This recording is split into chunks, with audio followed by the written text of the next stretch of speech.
Hey guys, welcome back to the channel, or if you're new here, welcome officially to the channel. This is, as you know from the intro, a series where I go into odd game accessories or peripherals that developers made to get us more into the game mentally or physically. Today what I have for you is something kind of a unique experiment in holo technology. Yep, you heard me right, holo technology.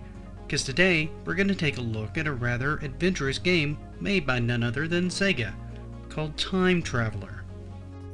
Now, Time Traveler was a game that was released in 1991 in the arcades. Just let that sink in for a minute. That in 1991 we had a holographic game. And no, I'm not kidding. Now, its main designer was Rick Dyer, best known for his work in Dragon's Lair.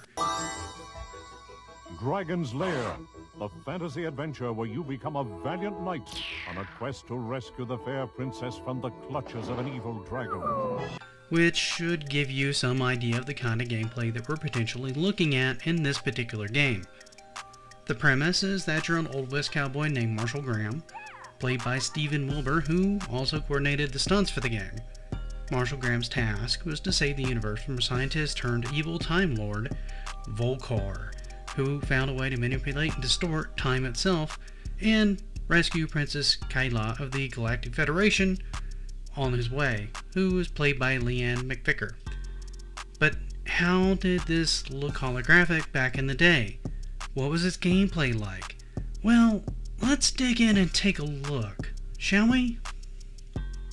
Now, Sega officially billed this game as a holographic game, but it's a little bit more of an optical illusion than real holographic technology, which frankly should come as no surprise to anyone, since we really don't have full-on holographic displays even today.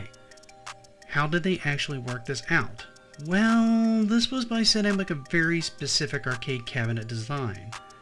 What they did was project the game screen against a large spherical mirror that was located under a flat black stage called a micro theater. The monitor was actually located under the player's controls and would reflect off that mirror, making the players appear on the micro stage so that the player could see it. Part of what made this work is how short the overall cabinet was.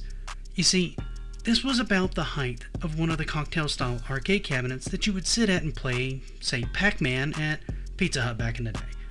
But instead of sitting down, you stood up to play this particular game. This perspective helped complete the effect the designers were going for with this particular game. As to how the game played, it played a lot like, well, Dragon's Lair, and used a simple directional control coupled with a single input button. This allowed the player to react in much the same way that the player would with any of those games. This left the game feeling a lot like a prolonged QuickTime event, with the player having to watch the screen animations and make the right directional inputs to dodge attacks and figure out when was the right time for them to attack.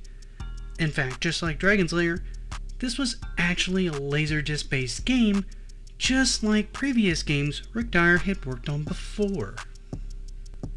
Reception to the game was, well, average to middling at best. Some criticisms were raised against the simplistic gameplay, comparing it very much to Dragon's Lair, which is appropriate given the nature of the game. But most people stated that it did better than this type of game had ever been done before, and praising its use of real actors and the number of scenes in the game, which were 60 in total. Given you only needed to complete around 20 in order to beat the game, the extra ones gave the game an added amount of replayability. In the arcade itself, during its short lifespan, the game did rather well, making roughly 1 million per week during its short time in the arcade. However, this was around the time that games like Street Fighter II, Sunset Riders, and The Simpsons Arcade were landing on the market. In short, this was a very competitive time in the arcades, and the gameplay of Time Traveler wasn't stacking up to the kinds of experiences that were available around this time. Couple this with how expensive and problematic Laserdisc games were, and its time in the limelight was always going to be short.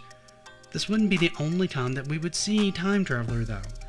It would eventually get a DVD release in 2001 that would work with stereoscopic glasses that would simulate the holographic effects that the game actually had in the arcade.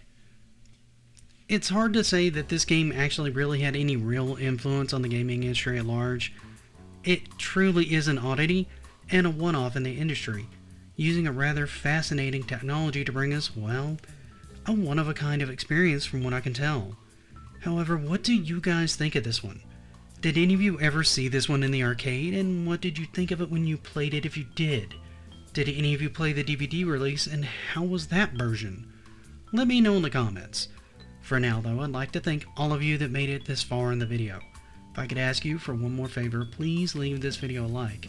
And if you haven't, consider subscribing, that helps me out a ton. Until we meet again though, thank you once again, and until next time, happy gaming.